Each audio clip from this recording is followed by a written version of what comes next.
ago, around the 15th century medieval West, was feudalism, a social structure that divided people by their socio-economic classes.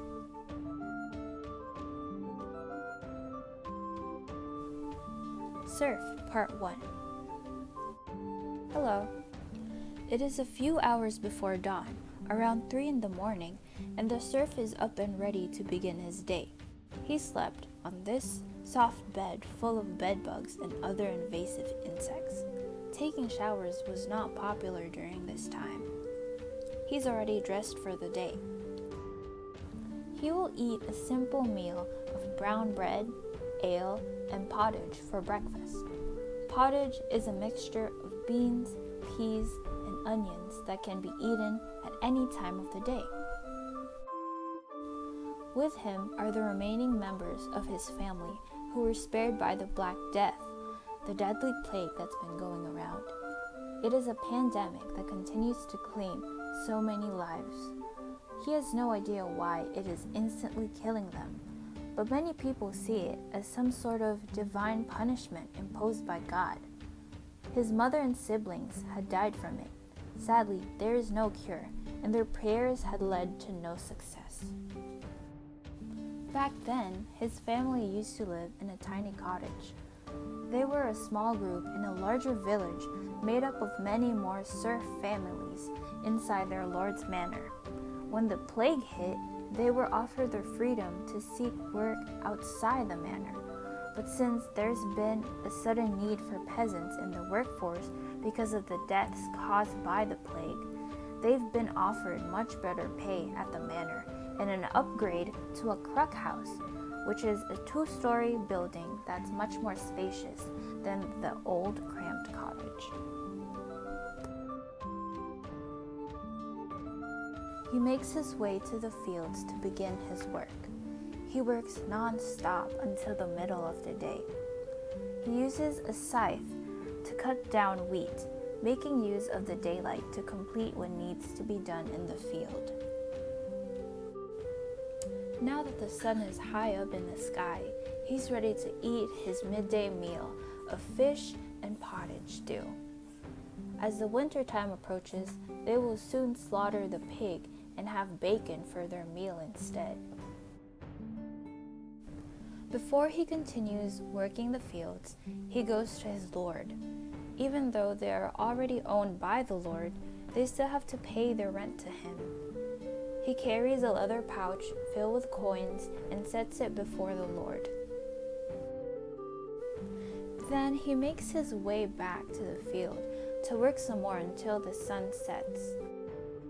There is no rest for the serf. Ever since he was a young child, work is all he's ever known. And it wasn't just him, it was the generations of serfs before him and the generations of his fellow serfs. He hears his fellow serfs talk about banding together to join the peasant revolt. Weary and angered by the unfair treatment to them, they are eager to put up a fight. However, they must be cautious as their lord won't hesitate to inflict harm on them. As seen over the years and through stories here and there, the lords can abuse their power and can be cruel to the serfs with no ramifications. At nighttime, he heads to the kitchen for dinner and he eats bread and cheese. Then the animals are led inside the house so that they don't wander off or get stolen. Today has been like any other day for the serf, the typical workday. He's now going to sleep. Tomorrow will be the same as today for the serf, filled with monotonous work in the field.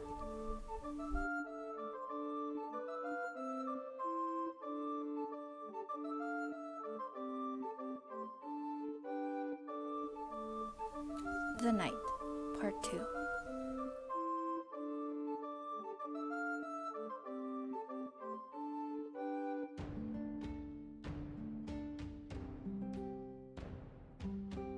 Greetings.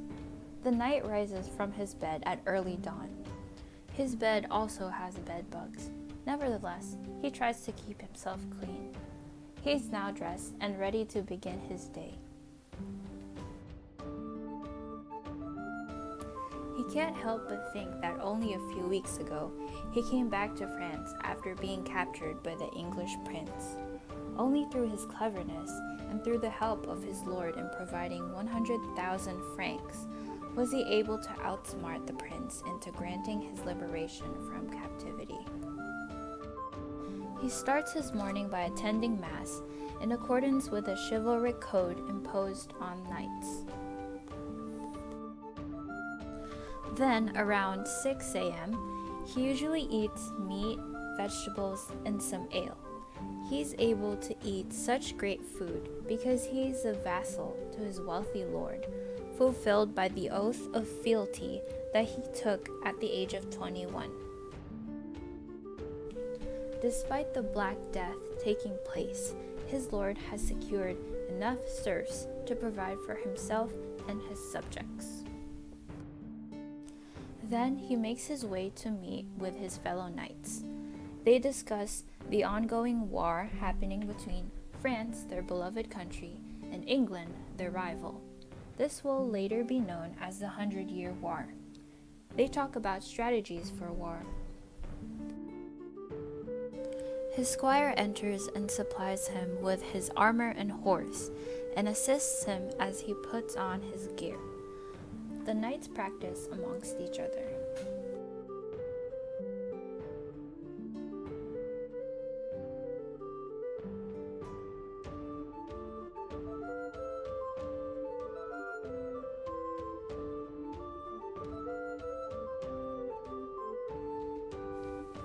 As the mid-morning approaches, he says his prayers once again. He then eats lunch, which is stew with some fish and bread. This was the right meal after all his activities. Then he meets with his lord and accompanies him in his hunt. As the evening approaches, he prays another time before making his way to the manor house for supper. Like usual, he eats meat along with side dishes like vegetables and bread.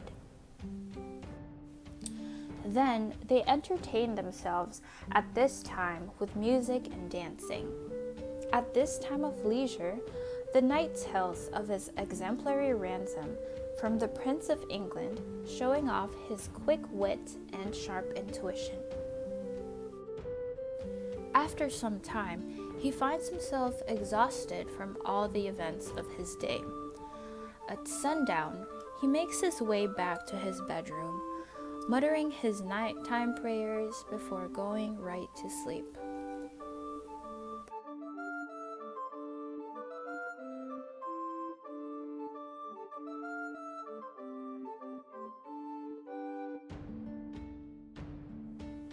Lord, Part 3. The lord of the manor rises at early dawn. His bed, even though he is a lord, still has bed bugs. Here is the lord and his lady's attire for the day. They prepare themselves and make their way out to hear the early morning mass. Their first meal of the day consists of a simple bowl of soup and white bread, which is in contrast to the brown bread that the serfs eat. Afterwards, the lord parts ways with his lady as she does her own activities. The business of his day begins. He goes to the field and meets with the manager of his manor. He oversees what the serfs do. The lord considers the rent payment that he received from the serfs, the profits of the land, and other important information relating to finances. He receives a report of 6 more deaths from the plague in the village where his serfs lived, and even some rumors that his serfs are gathering together to plan a revolt. This information frustrates him, but at least the thought of his loyal knights reassures him of his own safety.